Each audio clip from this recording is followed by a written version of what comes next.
Hi everyone. Today we are going to discuss a very important topic which is factoring, and we are further going to discuss its concept and also its various types in detail.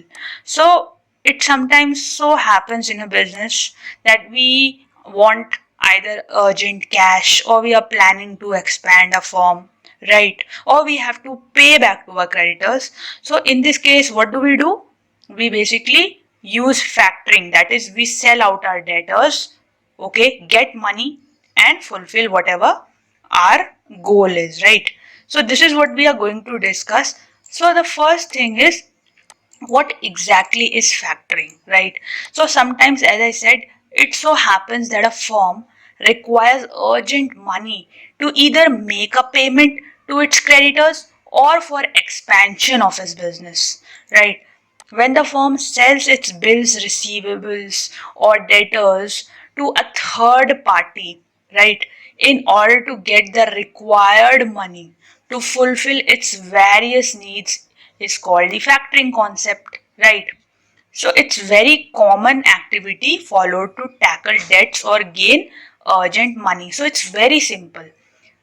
Factoring is nothing but basically giving out your debtors to the third party, to the factor, so that you can fulfill your goal, right? Now, what are the important 5 C's of giving goods on credit? So, whenever we are planning to give someone goods on credit, we need to think about something. We need to see 5 things. The first is the character of the person to whom we are giving goods on credit. So, it includes the things the customer values, the integrity, attitude, behavior of a person. If the seller feels that the so and so person has a good character, he will sell the goods on credit. So character includes our customers values, his or her integrity, honesty, attitude. How is he having a positive or a negative attitude, what is the behavior and all. Now capacity, yes, so it includes the customer's ability to pay the amount in future, yeah, right. So apart from a person's character, it is equally important to see whether he has the ability to pay back in the future or not within a stipulated or preferred or required time, right? So we need to see this part also, that the person is having capacity to pay back in future. Now capital, so it talks about the customer's investment in the business. So it can include the shares, the capital equipment, investment in the capital items, right? If a person has good amount of investment, then that person can be considered reliable for granting credit, because that person has some stake. He or she is also sharing certain business, some business in the, some risk in the business, right? Now collateral, the security the customer can pledge to in case if they fail to pay the amount, is something that can be taken into consideration before giving the goods on credit. Yes, if the customer is pledging some goods, so the risk gets minimized automatically, right? So therefore collateral, if the person is having collateral, that can be pledged so that the risk remains less. Now condition, the condition of the economy or the customer's financial condition also, yes. What is the condition of the economy, as in, is it in the recession or is it in inflation, right? Which kind of cycle is it facing, boom period or anything, right? Slow down. Now financial condition of the person also matters, right? So it's natural that, if let's say if the economy is in recession, then what will happen? Then the person can face serious losses in the future. So this financial condition is can be impacted in the future because of this. Now, what are the advantages of factoring? Timely and speedy arrangement of finance. So factors provide funds much faster than the banking or non-banking companies. Very right. We all know that banks have their own procedure, non-banking firms have also got their own process. It takes time, right? Factoring companies offer lesser documentation and quicker realization of funds as compared to other financial institutions. Very right. Okay. Now, no requirement of collateral. So this is a very plus point.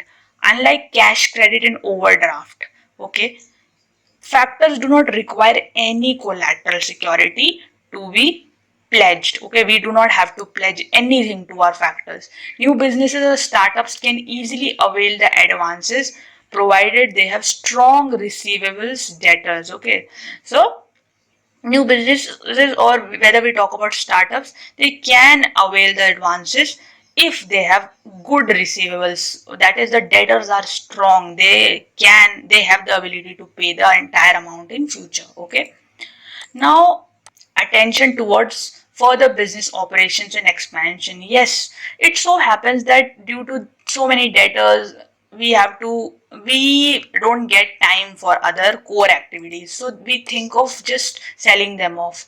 So by selling them off, or invoices come debtors off, businesses can feel stress free of the task of collection from the debtors. Very right. Resources employed in the receivables department can be directed towards business operations. Okay. Then financial planning also, investment purpose also, whatnot. Okay. Now, evasion of bad debts. Sometimes it so happens that we have a lot of bad debts. We actually feel that there can be many bad debts occurring in the future. So we just plan to sell them off. So under without recourse factoring, in case of bad debts, the loss is borne by the factor. Okay. Hence the seller is under no obligation to the factor once it sells off its receivables. So under there are two types of factoring, with recourse and without. Under without recourse, the bad debts are loss or risk of bad debts is borne by the factor. That is the party to whom we have sold off your debts, right? So they have entire basically the responsibility of bearing the debt. So this is one way through which we can evade the bad debts, right?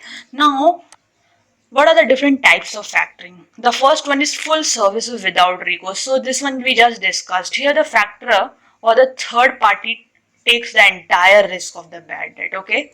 Now when we talk about with recourse financing, here the factor does not take the risk, right? Does not take the risk of the bad debt. If the debtor fails to pay the payment, okay, the burden goes to the firm eventually. Okay, so this is different from opposite of full recourse, without recourse, right? Now, buyer-based factoring, the factor selects the buyer on the basis of goodwill. Now, here the factor becomes choosy. He only selects those creditors or debtors basically who have goodwill, they have good credit worthiness, and prepares an entire list, approved list of such debtors. Very right. Okay. Now, maturity payment.